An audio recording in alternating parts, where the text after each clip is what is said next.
Hi, I'm MJ, and welcome to the first devlog for the game that my wife and I are working on called Maskborn. Now, I've never made a game before, so this is a very different kind of challenge. My wife has. She was part of the team at Media Molecule that shipped the game called Dreams. So technically, one of us has game dev experience. Me, I've worked in visual effects. I worked on films like Guardians of the Galaxy, Pacific Rim, Harry Potter, just to name a few. And, I started with 3D when I was 15. Never really focused much on art, but more the technical side of 3D. Later, the more artistic stuff started, piquing my interest, and I started getting more and more into sculpting and characters, that sort of thing. But never any game development stuff. So, what is Maskborn? Maskborn is a dark metroidvania focused on tight controls, tight movement, and heavy atmosphere. Something that you've heard before, I'm sure. We're very inspired by, obviously, Hollow Knight and the Soul series.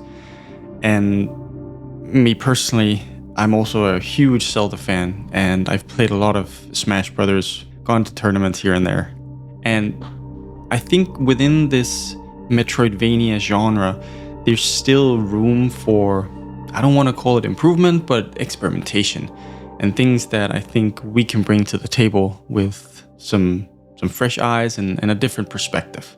All of the art in the game is made by people, either my wife, myself, or stuff that we buy from other artists. One of the things that we've done up until this point has been buying animation references. itch.io, for example. There are a lot of incredible pixel art artists, and some of them have animation packs for sale, so we've been buying commercial licenses of that and using that as our base or reference for animations. Sometimes sort of like one-to-one, other times just as a reference for how a pose should be, or the anticipation, the arc of the animation. We're not animators, either of us, and that's sort of been our approach to that. And I think that will happen with other things as well, like effects, music, sound effects, things that are so far outside our comfort zone that I think we would be spending too much time trying to learn those skills compared to being able to support other artists who are already amazing at what they do and then using that in Maskborn. I've set up a Discord for Maskborn where you can check out updates, clips, progress, whatever it may be. I've included a link to that in the description below. You can also follow me on X at MJ the Hunter, where I post almost daily updates. This is what I spend most of my free time on now. The evenings are pretty much dedicated to this. The weekends, if we have time. I have 2 kids, so you need to balance that out with family life as well. It's always a fun challenge trying to do all this stuff with family in mind as well. Now, there's still a lot we don't know. And I'm talking about not just the game, but just from a pure game development point of view, because we're so new to this. The common advice I see around is that, you start small, build prototypes, participate in game jams, build up your skill set, and then you can start expanding and working on bigger and bigger games. And I completely agree with that advice. I think it seems like sound advice. My wife and I just work a little bit differently. If I had to build 5 prototypes, small games first, over a couple years trying to get the skills that I need to build this bigger game, I would become demotivated.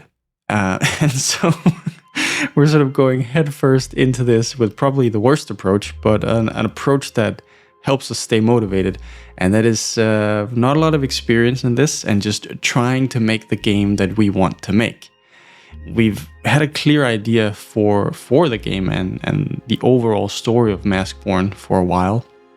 I'm also drawing on inspirations from a book I started a while ago and trying to see how we can use elements from that in the game to sort of flesh everything out.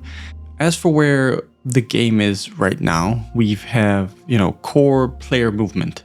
That's one of the main areas I wanted to focus on, and have been doing for a couple months, pretty much just that. It's like a frustration for me when I'm playing games, especially in this genre, where movement isn't tight. It's not responsive enough. It doesn't feel like you're in full control at all times. That is like the number one mechanic for me, just gameplay wise, is that the player feels in control constantly.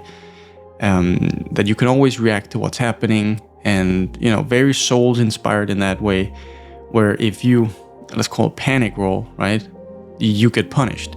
But if you take the time and you analyze and you try to learn, it's that very rewarding system of being able to defeat a difficult boss or an enemy because you felt like you sort of internally leveled up. Aside from that, one of the systems I've spent some time building as well is our whole background depth blur system. I wanted to simulate this kind of depth of field effect that is very popular in these 2D side-scrolling games, obviously, to have different stacks of parallax layers to give you that effect. I was very inspired by the developer of Wtih, which is like this owl game where you fly around as an owl. And I saw a Reddit post from him about doing this in Godot, where he was using sub-view ports, I believe, as well. So I took inspiration from that, built it up with sub-view ports, with the parallax layers inside, and all of that movement sort of being driven by the camera. And I think it works pretty far. It works pretty well so far, and it's also pretty performant actually, which I'm very happy to see. Then there's a basic enemy AI system, which is driven by Limbo. I still haven't played around too much with Limbo, but so far it seems good. I can have my states in there for the enemy, and we'll slowly start to build that out. Right now, the enemy can move around, it can attack, it like spots you from 10 miles away and slowly starts creeping up towards you and will hit you when it gets too close. But obviously that whole system needs a lot of work. Now, another big inspiration for systems was Kenneth, he also makes devlogs and is great at putting out content that I find really inspiring. He's working on a game called Isidora's Edge, where he showed off his attack system, like how he builds up attacks. And I took inspiration from that. And so we have this very basic hurtbox, hitbox system, where the player has a hurtbox. You hit the hurtbox, the player gets hurt. They lose some health. There's a hitbox, and the hitboxes are dependent on the attacks, and so each attack can have multiple hitboxes, and it's pretty easy to like add more hitboxes and add more attacks.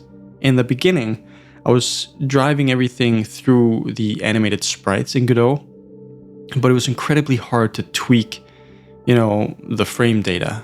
I think this is going to be one of the big challenges for attacks in general. It's just making sure that does the attack land on frame 5 or frame 4? How many frames of hits done or iframes do you have?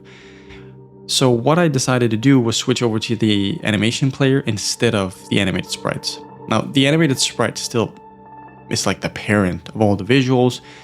The animation player just plays it, and it gave me like this centralized way to tweak effects and movement and animation, and I can see exactly where every part of that gets triggered. That was a big upgrade and actually took a while, but I'm very happy with that system now. Very quickly after I started and watching YouTube videos and tutorials and whatnot, my feed started getting, how do I best describe it? It's like the video recommendations were like how to succeed on Steam, right? Very marketing heavy, and how to sell your game, how to be successful, the type of genre you should make, the type of game you should make. All these things that pigeonhole developers into this is how you have to approach game dev. And I have to admit, it influenced me in the beginning as well, because it almost felt like, well, there is a formula and a lot of people are following, so you have to follow that formula in order to succeed. My wife and I talked about it here as well, and eventually we sort of both realized that it was holding back our progress, because then all of a sudden it became about the path to X amount of wish lists, or how to make your art and how to make the trailers, all that kind of stuff. And so I've just thrown that out the window for now. I'm very aware that marketing is like 101 how to sell your game, but I think in general, selling my game is not the driving factor behind why I want to make this game. You know, we both enjoy the series or the genre and the games that are in it, and we want to, you know, put our take on it as well and make the game that we want to make, regardless of how you're supposed to market it, how you're supposed to get wishlist, all that stuff. It'll probably come later, but I think it's important also for other people to to think about that your game has to be for you, and it has to be what you enjoy, and not necessarily just to sell copies. I understand that can be the motivation for some people, that you're like, they want to make something that gets commercial success, and I understand that. For me, it can't be the driving factor. I felt that very early on, actually. And in terms of my wife and I working together, right now the division is pretty clear. I am responsible for the programming, building up our systems, and she takes care of like the core visuals. Obviously, there's a lot of brainstorming involved where both of us make decision. And in general, whether it's systems or art, we both discuss it and talk about what we want. I think, you know, my wife and I, we work together in the company that I have, Flip Normals, right now. And that partnership, that way of working together, that, I don't know, we've worked together for maybe 5 or 6 years at this point, I think is serving us well, especially with making Maskborne as well. And there's a good amount of synergy there. I know it can be tricky to work with your partner sometimes, and I've heard that from other people as well. But it's also very rewarding in a way, because it's like the most intimate person you have in your life. And if you can detach yourself and not make a critique or feedback personal, it doesn't feel personal, right? Just focus on the game. I think you can make amazing progress with a partner, actually.